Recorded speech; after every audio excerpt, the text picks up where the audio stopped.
সূরা ফালাক, সূরা ফালাক, হল কোরআনের 1-3 নম্বর সূরা এবং এটি মক্কি সূরা। এটি 5 আয়াত নিয়ে গঠিত।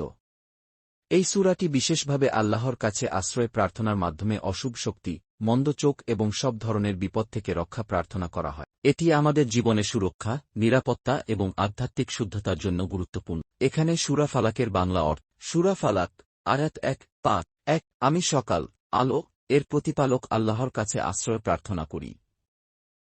আমি সেই আল্লাহর কাছে আশ্রয় প্রার্থনা করি, যিনি সৃষ্টি করেছেন যা কিছু আকাশমণ্ডল ও পৃথিবীতে রয়েছে। আমি আল্লাহর কাছে আশ্রয় প্রার্থনা করি, যারা অন্ধকারের মধ্যে কিছু খারাপ কাজ করে। আমি আল্লাহর কাছে আশ্রয় প্রার্থনা করি, যারা জাদু ও কুফরি কাজ করে।